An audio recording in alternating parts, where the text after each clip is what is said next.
Law of conservation of momentum आपको क्या कहता है? Law of conservation of momentum आपको ये कहता है कि जो भी एक सिस्टम का मोमेंटम होता है, मैं इसकी स्टेटमेंट पहले लिख देता हूँ. What is the law of conservation of momentum? Law of conservation of momentum. Law of conservation of momentum क्या कहता है? The momentum of a system is always conserved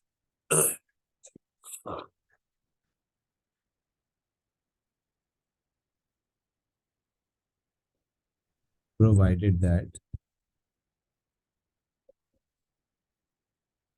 there is no external force.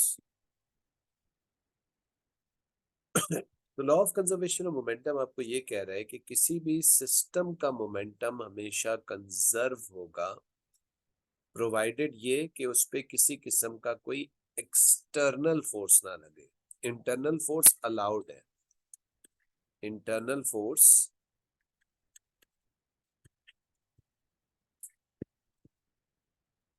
is allowed,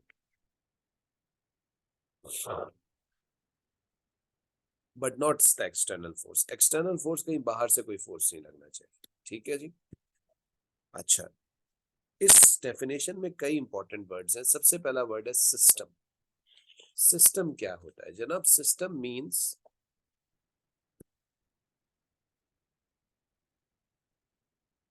at least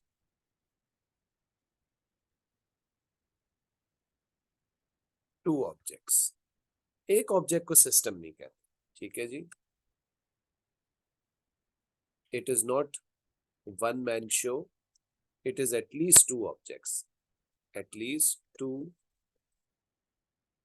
objects. ठीक है जी. तो system बनने के लिए एक से ज्यादा ऑब्जेक्ट्स होने चाहिए. एटलीस्ट दो ऑब्जेक्ट्स तो होने चाहिए. एक ऑब्जेक्ट सिस्टम नहीं है, यानी conservation of momentum single body के ऊपर नहीं लग सकता. This law is not applied on single object. It's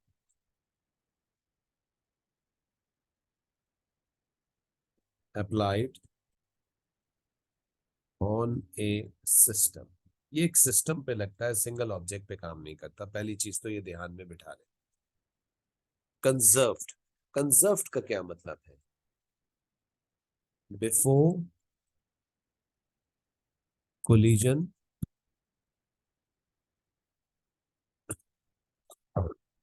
is equal to after collision. मतलब momentum of system before collision is equal to momentum of system after collision. या इसको और बेहतर करके लिखें तो sum of momentum of system before collision is equals to sum of momentum of system after collision. This is what we meant by conservation. तो ये law ये कह रहा है कि अगर आप सिस्टम का इनिशियल मोमेंटम निकालें सम करके, दोनों के मोमेंटम को सम कर दें, ऐड कर दें, तो इनिशियल मोमेंटम सिस्टम का फाइनल मोमेंटम ऑफ सिस्टम के बराबर होगा. यानी सिस्टम में से कहीं भी ना मोमेंटम बाहर जाएगा ना कहीं से मोमेंटम अंदर आएगा. जो भी सिस्टम के पास मोमेंटम है वो कंजर्व हो जाएगा. बस शर्त एक छोटी सी ये है कि कोई एक्सटर्नल फोर्स ना लगे, क्योंकि एक्सटर्नल फोर्स लगेगी तो बाहर से कोई और ऑब्जेक्ट अपना मोमेंटम देगा या मोमेंटम ले लेगा. आपस में अगर दो ऑब्जेक्ट कोलिजन करते हैं तो कोलिजन की वजह से उन दोनों का मोमेंटम कंजर्व हो जाएगा, यानी उन दोनों का सम ऑफ द मोमेंटम सेम रहेगा. This is what we call law of conservation of momentum. मैं इसको अप्लाई करके भी दिखाता हूँ आपको. ये कहना क्या चाह रहे हैं law of conservation of momentum के अंदर? ठीक है, ये कॉपी हो गया स्टेटमेंट इसका। जी बच्चों,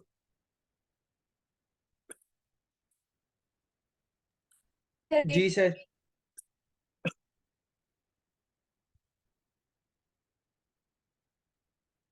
तो यस सर।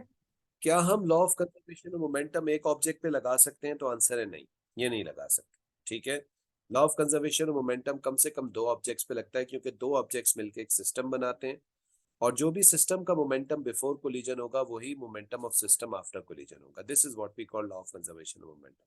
सबने कर लिया कॉपी है? Yes sir. अच्छा जी, अब जरा सर चलते हैं, हमने जो न्यूटन्स थर्ड लॉ की एग्जांपल देखी थी उस पे चले जरा। थर्ड लॉ ऑफ मोशन की एग्जांपल देखिएगा। मुझे बताइए कि बिफोर कोलिजन की बात कर रहा हूं, ए का मोमेंटम कितना था? 30।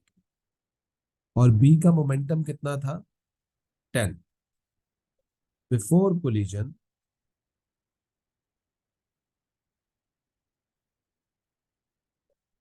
Total momentum of system, collision से पहले टोटल मोमेंटम ऑफ सिस्टम कितना था? उसके लिए हम क्या करेंगे, P total is equal to P A plus P B, बस सिंपल ये कर देंगे। तो टोटल मोमेंटम पी ए का कितना था? 30 प्लस पी बी का कितना था? 10। तो टोटल मोमेंटम बिफोर कोलिजन कितना था? 40 किलोग्राम मीटर्स पर सेकेंड। ये initial momentum of the system था बिफोर कोलिजन। टकराने के बाद ए ने मोमेंटम लूज कर दिया, बी ने मोमेंटम गेन कर लिया, ये सारी कहानी अपनी जगह, लेकिन after collision total momentum of system, टकराने के बाद टोटल मोमेंटम हम सिस्टम का निकालते हैं। टकराने के बाद ए का मोमेंटम और बी का मोमेंटम ऐड करते हैं, टोटल मिल जाएगा। टोटल मोमेंटम, ए का मोमेंटम है 20 और बी का मोमेंटम भी कितना है? 20। ऐड करके बताइए क्या आंसर आ रहा है? 40 किलोग्राम मीटर्स पर सेकेंड। मुझे बताइए सिस्टम का इनिशियल मोमेंटम बिफोर कोलिजन कितना था? 40। Momentum of system after collision कितना है? 40। क्या मोमेंटम में किसी किस्म का कोई चेंज आया है बिफोर एंड आफ्टर? जी क्या कोई चेंज आया है बच्चों? No. This is what we call law of conservation of momentum. यानी हम ये कह रहे हैं कि total momentum initial is equal to total momentum final, that's it. ये law of conservation of momentum. अब इसी से हम अपने क्वेश्चंस को सॉल्व करेंगे। हम सिस्टम का इनिशियल मोमेंटम निकालेंगे, सिस्टम के फाइनल मोमेंटम को निकालेंगे, इक्वेट करेंगे, और जो भी हमारे पास अननोन चीज हमारे पास होगी उसको हम मालूम कर लेंगे। So this is actually what we call law of conservation of momentum. ठीक है जी, is that clear? Yes sir. Yes sir. जी मशहूद साहब, क्लियर है ये? जी सर। ठीक है जी। तो ये ऐसे समझ लें जैसे कि सिस्टम एक फैमिली की तरह होता है, ठीक है ना? फैमिली में जैसे कई मेंबर्स होते हैं, तो सिस्टम में भी कई मेंबर्स होंगे। मिनिमम फैमिली में 2 लोग होने चाहिए, तो मिनिमम सिस्टम के लिए भी 2 लोग होने चाहिए। ठीक है जी। एक के पास जितना मोमेंटम है और दूसरे के पास जितना मोमेंटम है, दोनों का सम करेंगे तो वो before and after collision same आना चाहिए। जैसे कि फॉर एग्जांपल समझ लें कि ये बॉल ए जो है वो मशहूद साहब है, और बॉल बी जो है वो जारिफ है। मशहूद साहब के पास कितने पैसे थे? 30,000 दिरहम समझ लें। और जारिफ साहब के पास कितने थे? 10,000 दिरहम। ये मुझे बताइए कि दोनों दोस्तों के पास टोटल पैसा कितना था?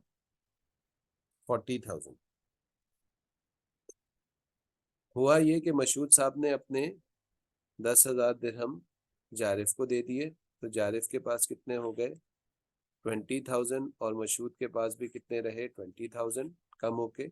लेकिन सम होके कितना रहेगा 40,000। बिल्कुल इसी तरीके से law of conservation of momentum चल रहा है। एक मोमेंटम को गेन करेगा, दूसरा लूज कर देगा, लेकिन दोनों का सम करेंगे तो जो दोस्तों के पास टोटल पैसे हैं वो सेम रहेंगे, इक्वल रहेंगे। This is what we call law of conservation of momentum. Clear है भाई ये? जी Yes, जी sir. जी सर। ठीक है, इसको यहाँ तक छापे आप लोग। उसके बाद आज की क्लास में यही फिनिश करते हैं, और उसके बाद हम अभी एक्स्ट्रा क्लास स्टार्ट करेंगे अपनी 9 बजे दूसरे ग्रुप के साथ।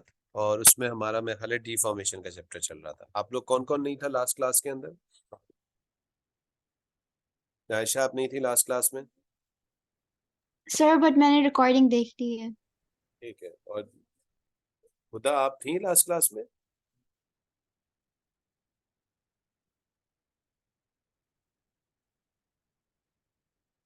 लास्ट क्लास में जारिफ भी नहीं था मेरा ख्याल है ना? नहीं सर, मैं था सर। अच्छा थे। मशहूद तो था।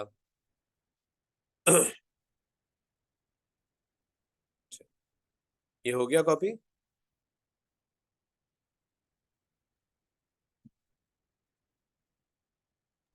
जी done sir. Sir. Done sir.